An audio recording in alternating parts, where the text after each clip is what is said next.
Russia Ukraine நம்ம ஏகப்பட்ட எஸ்கலேஷன்ஸை இந்த ஒரு யுத்தத்தில் பார்த்துருக்கோம். ஆனால் இப்போ நான் சொல்லக்கூடிய ஒரு சம்பவம் இந்த உலகத்தோட வரலாற்றையே திருப்பி போடக்கூடிய அளவுக்கு ஒரு முக்கியமான நிகழ்வாக இந்த இடத்துல மாறி இருக்கு.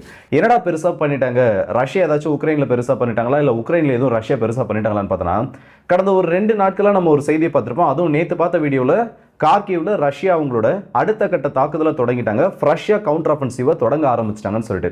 இதில் உக்ரைன் ஏடா கூடமா என்ன ஒரு வேலையை பண்ணிட்டாங்கன்னா, வார்னர்ஸ் சொல்லக்கூடிய ஒரு பகுதி, அந்த இடத்துல ரஷ்யாவோட ரொம்ப முக்கியமான ஒரு ஏர்பேஸ் ஆனது இருக்கு.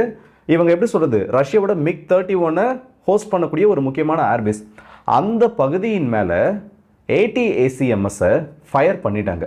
இதுக்கு ரஷ்யா எப்படி சொல்றது, அந்த ஒரு 4 ATACMS ஏவுகணைகள் வரைக்கும் அந்த இடத்துல ஃபயர் பண்ணப்பட்டு அதை டிஃபெண்ட் பண்ணிட்டு தான் ரஷ்யாவோட மினிஸ்ட்ரி ஆஃப் டிஃபென்ஸ் இன்னைக்கு ஒரு அறிவிப்பை வெளியிட்டிருக்காங்க. ஏன்னா நேற்று வரைக்கும் அது ரூமர்ஸாக தான் இருந்துருந்துச்சு. இப்போ உக்ரைன் என்ன புதுசாக ஒன்று கையில் எடுத்துக்கானா, இல்லை நாங்கள் ஃபயர் பண்ண ATACMS ஆனது ரஷ்யாவை ஸ்ட்ரைக் பண்ணிடுச்சுன்னு சொல்லிட்டு இவங்களே வம்ப விலை கொடுத்து வாங்கிட்டு இருக்காங்க. ஸோ இது ரொம்ப பெரிய ஒரு சம்பவமாக இந்த ரஷ்யா உக்ரைன் போரில் மாறி இருக்கு. இதை பற்றின தகவல்களை இந்த ஒரு பதிவில் பார்க்க போகிறோம். ஆக்சுவலாக இது வாங்க வீடியோக்குள்ளே போயிடலாம். நான் அதுக்கப்புறம் உள்ள நிறைய சொல்ல வேண்டியது இருக்குது. ஸோ வாங்க வீடியோக்குள்ளே போயிடலாம். நான் உங்களுக்கு டம்பிக்ஷன் டிபி ட்ரெண்டிங்ஸ்.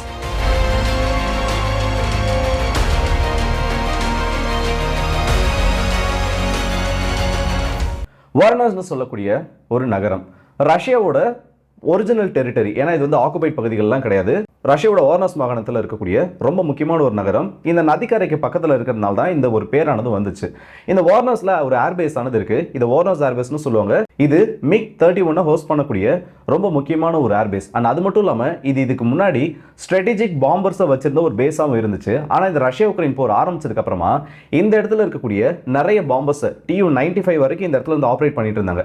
ஆனால் உக்ரைன் அடிக்கடி ரஷ்யாவோட பகுதிகளுக்குள்ள ட்ரோன் ஸ்ட்ரைக் பண்றாங்க. அதுவும் இது ஃப்ரண்ட் லைன்ல இருந்து கொஞ்சம் பக்கத்தில் இருக்கக்கூடிய பகுதி, சில 100 கிலோமீட்டர்கள் தான். அப்படி இருக்கப்போ இங்க இருக்கக்கூடிய பாம்பர் ஃபிளீட்டை மட்டும் நகர்த்தி வச்சுட்டு Su-24, Su-34 அண்ட் அது மட்டும் இல்லாமல் MiG-31 கின்சால் வேரியண்ட்டை லான்ச் பண்ணக்கூடிய MiG-31K வகை விமானங்களை ஆப்ரேட் பண்ணக்கூடிய ஒரு முக்கியமான ஏர்பேஸாக இது இருந்துட்டு இருக்கு. கார்கிவ்ல இன்னும் சரியா சொல்லணும்னா 5 இடங்கள்ல அம்யூனிஷன் டிப்போட்ஸை ரஷ்யா சமீபத்தில் அழிச்சாங்கன்ற ஒரு செய்தி நம்ம பார்த்துருப்போம். இது உக்ரைனுக்கு வெளியில சொல்ல முடியாத ஒரு வழி, திருடனுக்கு தேல் கொட்டின மாதிரி இருக்குன்னு சொல்லுவாங்கல்ல. இப்போ உக்ரைனால இதை அஃபிஷியலாக அக்னாலேஜ் பண்ண முடியாது.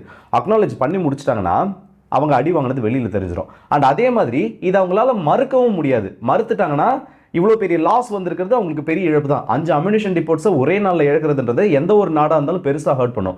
ஸோ இப்போ இதுக்கு உக்ரைன் என்ன பண்ணுறாங்கன்னா, அடுத்த கட்டமாக அமெரிக்கா கிட்ட போயிட்டு நிற்கிறாங்க. ஆக்சுவலாக இதுக்கு அமெரிக்கா அப்ரூவல் இல்லாமல் ATACMS ரஷ்யாவோட பகுதிகளுக்குள்ள இவங்களால ஃபயர் பண்ண முடியாது. கர்ஸ்கில் ஃபயர் பண்ணது வேற. ஏன்னா அதை நாங்கள் டிஃபெண்ட் பண்ணிட்டு இருக்கோன்ற பேரில் உக்ரைன் இந்த இடத்துல ஒரு உருட்டி இருந்தாங்க. வார்னர்ஸில் நடந்திருக்கக்கூடிய ஸ்ட்ரைக் ஆனது கம்ப்ளீட்டாக வேற ஒரு கதை. அதுக்கு இதுக்கும் சம்மந்தமே கிடையாது. இப்போ இன்னைக்கு எக்ஸாக்டாக என்ன நடந்திருக்குன்னா, இந்த சம்பவம் நடந்தது 18ஆம் தேதி, ஆல்மோஸ்ட் ஒரு நாளைக்கு முன்னாடி நடந்துச்சு. இன்னைக்கு அதிகாரப்பூர்வமா ரஷ்யாவோட மினிஸ்ட்ரி ஆஃப் டிஃபென்ஸ் இத பத்தி வெளியில எக்ஸ்பிளைன் பண்ணிருக்காங்க. 4 ATACMS ஏவுகணைகளானது இந்த வார்னர்ஸ்ல இருக்கக்கூடிய ஏர்பேஸை நோக்கி இந்த இடத்துல உக்ரைனால ஏவப்பட்டுச்சு. இப்படி ஏவப்பட்ட அந்த 4 ஏவுகணைகளையும் ATACMS ஏவுகணைகளையும் நாங்க டிஃபெண்ட் பண்ணிட்டோம். அண்ட் இதுக்கு உடனடியா ரெஸ்பான்ஸ் ஸ்ட்ரைக்னு சொல்லுவாங்க. எந்த இடத்துல இருந்து இந்த ATACMS ஆனது ஃபயர் பண்ணப்பட்டுச்சோ அந்த பகுதியை நோக்கி நாங்க நடத்தின ரிட்டாலியேஷன் அட்டாக்ல 2 ATACMS லான்ச்சர், ஒரு பேட்ரியாட் லான்ச்சர்ன்றது டெஸ்ட்ராய் பண்ணப்பட்டுருச்சுன்னு சொல்லிட்டு அவங்களோட செய்தி குறிப்பில் வெளியிட்டிருக்காங்க. இப்போ ஸ்ட்ரைக் நடந்துருச்சுப்பா, உக்ரைன் ஃபயர் பண்ணிட்டாங்க. அவங்க நான் அதை அக்னாலேஜ் பண்ண போகிறதும் கிடையாது. ATACMS அவங்க மட்டும்தான் இப்போ ஃபயர் பண்ணிட்டு இருக்காங்க. அப்படி இருக்கப்போ ரஷ்யாவோட இந்த ஒரு கிளைம் இருக்குல்ல, 4த்தையும் நாங்கள் இன்டர்செப்ட் பண்ணிட்டோம்னு சொல்லிட்டு அதை உக்ரைன் பொய்ன்னு சொல்லிட்டு காமிச்சிருக்காங்க. ஆக்சுவலாக அதுக்கு முன்னாடி ஒரு 2-3 கிளிப்பை நான் உங்ககிட்ட காமிக்கணும்னு நினைக்கிறேன். கொஞ்சம் ஃபாஸ்ட் பண்ணி காமிக்கிறேன்.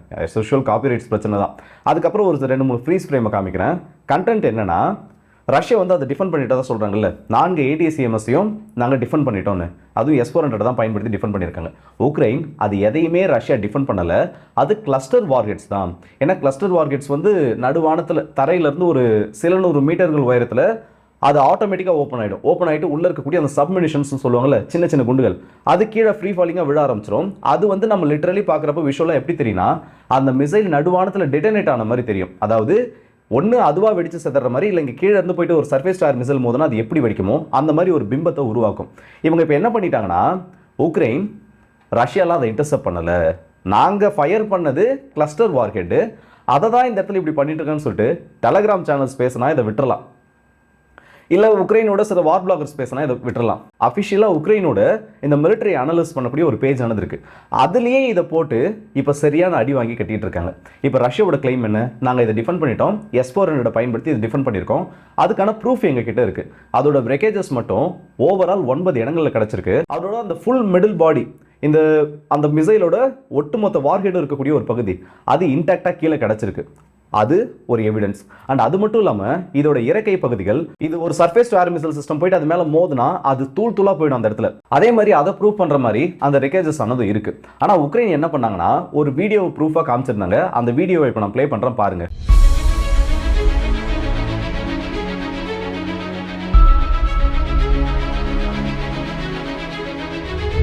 இப்போ நீங்கள் இந்த வீடியோ பார்த்துருந்தாங்களே தெரிஞ்சிருக்கும். ஒரு ATACMS மிசைல் வந்து முன்னாடி வருதுன்னு வைங்க, அது வந்து ஒரு குறிப்பிட்ட ஆங்கிளில் தான் அதோட ட்ரெஜெக்டரியை ஃபாலோ பண்ணும். இது எப்படி இருக்குன்னா வைடர் ஆங்கிள்னு சொல்லுவாங்க. மேலே வந்து ஒரு குறிப்பிட்ட பாயிண்ட்ல, இப்போ இந்த பாயிண்ட்ல அந்த ATACMS கிளஸ்டர் வார்ஹெட் இருக்க ஒரு மிசைல் வெடிக்குதுன்னு வைங்க, அதாவது அது வெடிக்கிறது கிடையாது, அதோட பாடி ஓப்பன் ஆகிட்டு உள்ள இருந்து அந்த அம்யூனிஷன்ஸ் கீழே போடுறது, டிராப் பண்றது. அப்படி இந்த இடத்துல ஒரு 600 மீட்டர், ஒரு 700 மீட்டர் உயரத்தில் இந்த வார்ஹெட் ஆனது ஓப்பன் ஆகுது, அந்த மிசைலோட பாடி ஓப்பன் ஆகுதுன்னா இது ரொம்ப வைடான ஏரியாவை கவர் பண்ணும். கீழே இருக்கக்கூடிய இந்த இடத்த ரெட் ஜோன்னு சொல்லுவாங்க. இந்த மிசைலோட அந்த சப்மினிஷன்ஸ் எந்தெந்த இடத்துலாம் விழுதோ இதை ரெட் ஜோன்னு சொல்லுவாங்க. அந்த வீடியோவையும் அதை தான் காமிச்சிருப்பாங்க. ஆனால் உக்ரைனோட அந்த மிலிட்டரி அனலிஸ்ட் பேஜாக இருக்கட்டும், இல்லை உக்ரைனோட வார் பிளாகர்ஸ், இவங்க எல்லாம் என்ன பண்ணிட்டாங்கன்னா இதுதான் ஒரு கிளைமாக வச்சாங்க. இந்த கிளைமை வச்சது மட்டும் இல்லாமல் ரஷ்யாவில் எடுக்கப்பட்ட ஒரு வீடியோன்னு இதை காமிச்சிட்டாங்க. சிம்பிளாக இவங்க சொல்லியிருக்கப்பே தெரியும் இது மிகப்பெரிய உருட்டுன்னு சொல்லிட்டு. அதுக்கான காரணம் இந்த ATACMS இன்டர்செப்ட் பண்ணுறதுன்றது அவ்வளோ நார்மலாக ஒரு விஷயத்தில் நடக்காது. காரணம் நீங்கள் வந்து பொதுவாக இந்த ராக்கெட்ஸ்லாம் இன்டர்செப்ட் பண்ணப்படுறது எப்படி தெரியுமா வீடியோ எடுப்பாங்க, ஏர் ரைட் அலாம்ன்றது அந்த இடத்துல அடிக்கப்பட்டுச்சுன்னா உடனே அங்கே இருக்கக்கூடிய நிறைய டிஃபென்ஸ் எந்தூசியாஸ்ட் மட்டும் கிடையாது, நார்மல் பீப்புள் கூட ஓப்பனாக அவங்களோட ஃபோன்ஸை, அவங்க கிட்ட இருக்கக்கூடிய கேமராஸை ஸ்கையை நோக்கி இந்த இடத்துல ஃப்ரேமை செட் பண்ணிடுவாங்க. அதில் ஏதாச்சும் ரேண்டமாக 1-2 தான் மாட்டோம் இந்த மாதிரி இன்டர்செப்ஷன் நடக்கக்கூடிய வீடியோ. ஆனால் இந்த வீடியோவை நீங்கள் தெளிவாக பார்த்தீங்கனாலே தெரியும், அந்த ATACMS மிசைலோட மூவ்மெண்ட்டை ட்ராக் பண்ணியிருப்பாங்க. இந்த மூவ்மெண்ட்டை ட்ராக் பண்ணுறாங்கன்னா ஒன்று ராணுவம் பண்ணியிருக்கணும். ரஷ்யாவோட ராணுவம் பண்ணியிருந்தாங்கன்னா அதிகாரப்பூர்வமாக அவங்களால வெளியிடப்பட்டிருந்தா மட்டும்தான் இந்த வீடியோ வெளியில் வந்திருக்கும். ஆனால் அவங்க அதை பண்ணலை. அப்படி இருக்கப்போ இந்த அளவுக்கு க்ளோஸ் அப்பில் யாரா இதை எடுத்தாங்க? கிளஸ்டர் வார்ஹெட்டில் அந்த மிசைலோட பாடி ஓப்பன் ஆகுறதுல இருந்து அந்த வார்ஹெட்ஸ் வெளியில் வர வரைக்கும் அந்த வீடியோவில் பதிவாயிருக்கு. இது இன்னும் கொஞ்சம் தேடி பார்த்தப்ப தான் தெரியுது இது உக்ரைனோட வீடியோவே கிடையாது, உக்ரைன் போரில் எடுக்கப்பட்ட வீடியோ கிடையாது. முன்னொரு காலத்தில் ரொம்ப வருஷத்துக்கு முன்னாடி அமெரிக்கா இந்த ATACMSோட வெர்ஷன் 4 வேரியண்ட்டை டெஸ்ட் பண்ணப்போ அதில் எடுக்கப்பட்ட ட்ரைனிங் வீடியோ. நான் சொல்கிறதுல உங்களுக்கு நம்பிக்கை இல்லைன்னா ஒரு ஸ்க்ரீன்ஷாட்டே அட்டாச் பண்ணுறேன், நீங்கள் அமெரிக்கா கதையை கூட விட்டுருங்க. இதே பேஜ், எந்த ஒரு பேஜ் இது ரஷ்யாவில் எடுக்கப்பட்ட வீடியோன்னு சொன்னாங்களோ ஒரு 1.5 வருஷத்துக்கு முன்னாடி எக்ஸாக்டாக இதே வீடியோவை இந்த ATACMS உக்ரைன் கொடுத்தாங்கல்ல, இல்லை கொடுக்குறதா அந்த பேச்சுவார்த்தைகள் போயிட்டு இருந்தது, அந்த டைமில் இதே வீடியோ போஸ்ட் பண்ணியிருக்காங்க. அதுக்கான ஸ்க்ரீன்ஷாட் இது. பண்ணலாம், ப்ரொபகண்டா பண்ணலாம். ஆனால் இவங்களையே எவிடன்ஸை வச்சுக்கிட்டு, இல்லை இவங்களே ஒரு பொய்யான விஷயத்தை பரப்பிட்டு அதுக்கான எவிடன்ஸ் இவங்களே வச்சுருக்காங்கன்றப்போ இதுதான் சைக்காலஜிக்கல் வார்ஃபேராக இந்த இடத்துல நடந்துட்டு இருக்கு. அண்ட் அது மட்டும் இல்லை, இது உக்ரைனோட உருட்டு தான். இது உருட்டுன்றது வெளியில் தெரிஞ்சு போச்சு. இப்போ ரஷ்யா சைட் சொன்னதுக்கு வரும், 4 ATACMS மிசைலை ஃபயர் பண்ணாங்க, அதை நாங்கள் டிஃபெண்ட் பண்ணிட்டோம்னு சொல்லியிருக்காங்க. இது ஆக்சுவலாக உண்மை தான். ஏன்னா சப்போஸ் கிளஸ்டர் வார்ஹெட் பிரிஞ்சிருந்ததுன்னு வைங்க, கீழே ஹெவி டிஸ்ட்ரக்ஷன் ஆனது நடந்திருக்கும். ஒரு தடவை வந்து கிரீமியாவோட கோஸ்டில் நினைக்கிறேன், பீச் பக்கத்தில் வந்து ஒரு ATACMS வந்து இன்டர்செப்ட் பண்ணப்பட்டுரும். இன்டர்செப்ட் பண்ணப்பட்டு அதுக்கப்புறமா கீழே விழுந்து அந்த வார்ஹெட்ஸ் இருக்கு பாருங்க, ஒரு 11 இடத்துல இம்பாக்ட் ஏற்படுத்திருக்கும். அதில் ஒருத்தருக்கு சிவியர் இன்ஜுரி ஆனது ஏற்பட்டுச்சு. நீங்கள்லாம் அதை பார்த்தீங்கன்னா இன்னமும் அது வந்து அந்த டைமில் ரொம்ப வைரலான வீடியோ. இன்டர்செப்ட் பண்ணப்பட்டு டெட்டோனேட் ஆயிடுச்சு அது வானத்தில். மீதம் இருக்கக்கூடிய 1-2 வார்ஹெட்ஸ் கீழே விழுந்தப்போ அவ்வளோ பெரிய ஒரு பாதிப்பு ஏற்படுதுன்னா, இந்த மிசைல் அதோட கிளஸ்டர் வார்ஹெட் ஓப்பன் பண்ணி வச்சிருந்துன்னு வைங்க, இல்லை ஓப்பன் ஆயிருந்துன்னு வைங்க, இன்னத்துக்கு பாதி வார்னர்ஸ்னு சொல்லக்கூடிய அந்த ஒரு நகரம் மிகப்பெரிய அழிவுக்கு உள்ளாக இருக்கும். கேஷுவல் டிஸ்கவுண்ட் எதுவுமே இல்லை. அந்த வார்ஹெட்ஸ் கீழே, சப்மினிஷன்ஸ் கீழே விழுந்து வெடிக்கிற வீடியோஸ் எதுவும் கிடையாது. அப்படி எதுவுமே இல்லாதப்போ உக்ரைன் ஜஸ்ட் இதை ப்ரொபகண்டாவை மட்டும்தான் பண்ணிட்டு இருக்காங்க. ஆனால் இந்த உக்ரைன் பண்ணதில் ஒரு விஷயம் உண்மை, இவங்க அந்த ஏர்பேஸை குறி வச்சு தான், இந்த வார்னர்ஸ் ஏர்பேஸை குறி வச்சு தான் இந்த தாக்குதலை நடத்தியிருக்காங்க. ஆனால் அதை ரஷ்யா டிஃபெண்ட் பண்ணிட்டாங்க. இது வந்து எப்படி சொல்கிறது, மிகப்பெரிய ரஷ்யாவோட ரிட்டாலியேஷனுக்கு இது உள்ளாக போகுது. நீங்கள் வேணால் பாருங்கள், இன்னும் 1 இல்லை 2 நாள் சொல்ல முடியாது, இந்நேரத்துக்கு அந்த ரிட்டாலியேஷன் ஆரம்பிச்சிருக்கோம். ரஷ்யா உக்ரைனை சரியாக அடிக்க போகிறாங்க. முதல் முறையாக ரஷ்யாவோட இந்த கர்ஸ்க் பகுதியும் தாண்டி ஒரு ATACMS ஏவுகணையானது ரஷ்யா மேலே ஃபயர் பண்ணப்பட்டிருக்கு. அதை இன்டர்செப்ட் பண்ணிட்டாங்க. S-400 இந்த இடத்துல பக்காவான ஒரு ரோலை ப்ளே பண்ணியிருக்கு. ஆனால் இது ரஷ்யாவுக்கு அவமானமான ஒரு செயல். ரஷ்ய பகுதியை நோக்கி அமெரிக்காவோட வெப்பன் சிஸ்டம் ஏவப்பட்டிருக்கு. இது எப்படின்னா, நியூயார்க் மேலே ரஷ்யாவோட இஸ்கந்தர் மிசைல் பறக்கிற மாதிரி தான். ஆனால் அதை ரஷ்யா லான்ச் பண்ணலன்றதுக்காக இது அமெரிக்காவுக்கு கெட்ட பேர் இல்லைன்னு கிடையாது. அதே ஒரு நிலைமையில ரஷ்யா இந்த இடத்துல வந்து நின்றுட்டு இருக்காங்க. இதையும் சும்மா விட்டுட்டாங்க, இல்லை இந்த மாதிரி நடக்கக்கூடிய பிரச்சனைகளுக்கு ரஷ்யா ரியாக்ட் பண்ணாமல் விட்டுட்டாங்கன்னா இன்னமும் உக்ரைன் ஒரு ஸ்டெப் மேலே போய் நிற்பாங்க. அப்போ எதுக்குப்பா உக்ரைன் இப்போ இதெல்லாம் பண்ணிட்டு இருக்காங்க? ரீசெண்டாக வந்து அவங்களுக்கு பேட்டில் ஃபீல்டில் எதுவும் பெருசாக வெற்றி கிடைக்கலையே, அப்போ எதுக்காக இப்படிலாம் பண்ணிட்டு இருக்காங்கன்னா ஜெலன்ஸ்கிக்கு அந்த ஃபேஸ்னு ஒன்று இருக்குல்ல, அதை சேவ் பண்ணி ஆகணும். பேட்டில் ஃபீல்டில் உங்களுக்கு ஒன்றுமே மாற்றங்கள் ஆனது கிடையாது. நீங்கள் வந்து உக்ரைனோட சப்போர்ட்டராக இருந்தாலும் சரி, நீங்கள் கடந்த 3 மாதத்தில் உங்களுக்கு பெரிய வெற்றி என்னன்னு ஒரு கேள்வி வந்துச்சுன்னா உங்ககிட்ட பிளாங்காக ஒரு பேப்பர் மட்டும்தான் இருக்கும். மற்றபடி வேற எந்த வெற்றியுமே உங்களுக்கு கிடைக்கல. உங்களால் கவுண்டர் அஃபென்சிவ் பண்ணி உங்களோட பகுதிகளையும் மீட்க முடியல, ரஷ்யாவோட ஃபோர்ஸஸை ஸ்டாப் பண்ணவும் முடியல. போக்ரோவஸ்க் ஆல்மோஸ்ட் விழுந்துருச்சு, மர்னோகிராட் விழுந்துருச்சு, இந்த குப்பியான்ஸ்கில் டாப் பண்ணி மாட்டிக்கிட்டாங்க. அது மட்டும் இல்லாமல் டெய்லி பேசிஸில் ரஷ்யாவோட ஏவுகணைகள் உங்களோட அம்யூனிஷன் டிப்போர்ட்ஸை போட்டு பொழந்துட்டு இருக்கு. இது எல்லாத்தையும் கவர் பண்ணனா இந்த மாதிரி சில சம்பவங்களை பண்ணால் மட்டும்தான் ஒன்று. ஆனால் அமெரிக்கா ரொம்ப தெளிவான ஒரு கேம் ப்ளே பண்ணிட்டு இருக்காங்க, பிளானும் பண்ணிட்டாங்க.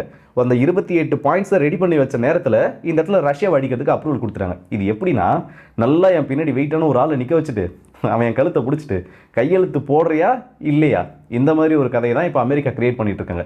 ஆனால் அவங்க மறக்கக்கூடிய ஒரு விஷயம் என்னன்னா, அமெரிக்கா பண்ணக்கூடிய ஒவ்வொரு பர்மிஷனுக்கும், அமெரிக்கா கொடுக்கக்கூடிய ஒவ்வொரு பர்மிஷன் அண்ட் அதுக்கப்புறமா நடக்கக்கூடிய சம்பவத்துக்கும் இந்த இடத்துல உக்ரைன் தான் பதில சொல்ல போகிறாங்க. இந்த ஸ்ட்ரைக் ரஷ்யாவுக்கு ஒரு மிகப்பெரிய ஈகோ ப்ராப்ளமும் கிரியேட் பண்ணியிருக்கு. அண்ட் அது மட்டும் இல்லாமல் ரஷ்யாவோட ஸ்டேட் டூமா அதிகாரப்பூர்வமான ஒரு கண்டனத்தை இதுக்கு தெரிவிச்சிருக்காங்க. உக்ரைன் இதுக்கு பதில் சொல்லி ஆகணும்னு சொல்லியிருக்காங்க. இந்த மாதிரி அறிவிப்புலாம் அவங்க கிட்ட இருந்து எப்பயுமே வந்தது கிடையாது. ஸோ சம்திங் ஏதோ ஒன்று பெருசாக நடக்க போகுது. அடுத்து வீடியோவில் எப்படி ஏதாச்சும் ஒன்று நடந்துருச்சுன்னா அதை பற்றி சில டீட்டெயில்ஸாக பார்த்து முடிச்சிருவோம். ஸோ ATACMS ரஷ்யா டிஃபெண்ட் பண்ணியிருக்கிறது ஆல்மோஸ்ட் இந்த இடத்துல உறுதியாயிடுச்சு, அதுக்கான எவிடன்ஸ் என்பதும் கிடச்சிருக்கு. ஆனால் உக்ரைன் காமிக்கக்கூடிய செய்திகள் அவங்களே முன்னாடி பப்ளிஷ் பண்ணதை திரும்ப இந்த இடத்துல இன்னைக்கு நடந்ததாக எடுத்து வெளியில் போட்டுருக்காங்க. சாரி, ஒரு முக்கியமான விஷயத்தை சொல்ல மறந்துட்டேன். என்னன்னா, பேட்ரியாட் லான்ச்சர்ஸ் அண்ட் இந்த ATACMS லான்ச்சர்ஸ் டிஸ்ட்ராய் பண்ணப்பட்டதை பற்றி இதுவும் அதே கார்கிவ்ல தான் நடந்திருக்கு. கார்கிவ்ல இருந்து தான் இந்த வார்னர்ஸை நோக்கி உக்ரைன் இந்த ATACMS-ஐ ஃபயர் பண்ணியிருக்காங்க. இது ரெண்டுத்துக்கும் நடுவில் இருக்கக்கூடிய தூரம் எடுத்து உக்ரைன் அமெரிக்கா என்ன ரேஞ்சில் கொடுத்ததா சொன்னாங்களோ, முதல்ல இந்த ரொம்ப ஒரு மீடியம் ரேஞ்ச் சொன்னாங்கல்ல, 100லேருந்து 150 கிலோமீட்டர், அதை விட இந்த ரேஞ்ச் ஆனது அதிகம். ஸோ அப்படி இருக்கப்போ ரொம்ப எக்ஸ்டெண்டட் ரேஞ்ச் இருக்கக்கூடிய மிசைல்ஸ் தான் உக்ரைன் கொடுத்துருக்காங்க. 300 கிலோமீட்டர் வரைக்கும் ரீச் ஆகக்கூடிய ரேஞ்ச் இருக்க ஒரு ATACMS மிசைல்னால தான் இந்த லான்ச் பாயிண்ட்ல இருந்து இந்த வார்னர்ஸை வந்து அடிக்க முடியும். ஸோ ரொம்ப எக்ஸ்டெண்டட் ரேஞ்ச் மிசைல்ஸ்ன்றது ஆல்ரெடி உக்ரைன் கிட்ட ஸ்டாக்ல இருக்கிறத இது ரொம்ப தெளிவாக காமிச்சிருச்சு.